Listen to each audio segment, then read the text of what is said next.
సంగారెడ్డి జిల్లా జహీరాబాద్ మున్సిపాలిటీ పరిధిలోని 27వ వార్డులో నాలా నిర్వహణలో అధికారుల నిర్లక్ష్యం కారణంగా స్థానికులు తీవ్ర ఇబ్బందులు ఎదుర్కొంటున్నారని కౌన్సిలర్ స్రవంతి నామరవికిరణ్ ఆవేదన వ్యక్తం చేశారు. శాంతినగర్, బాగారెడ్డిపల్లి ప్రాంతాల నుంచి వచ్చే మురుగునీరు ఈ వార్డులోని ప్రధాన నాలా గుండా ప్రవహిస్తుందని, ప్రస్తుతం నాలా చెత్తా చెదారంతో పూర్తిగా నిండిపోవడంతో నీరు పారే పరిస్థితి లేకుండా పోయిందని చెప్పారు.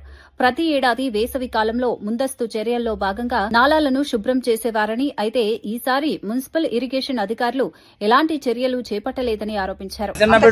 ट्रैफिक पूरी यही है, पूरा रास्ता जाम हो जा रहा बारिश ज्यादा आने से। पब्लिक को बहुत मुश्किल हो रही है, इसका मसला हल करिए आप। शुक्रिया।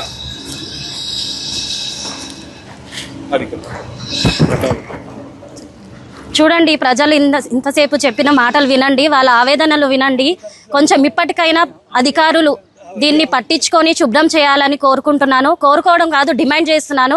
ఇప్పటి వరకే చెప్పాము, మేము చాలాసార్లు అధికారులకు చెప్పాము, అయినా పట్టించుకోలేరు. కాబట్టి ఇప్పుడు డిమాండ్ చేస్తున్నాము.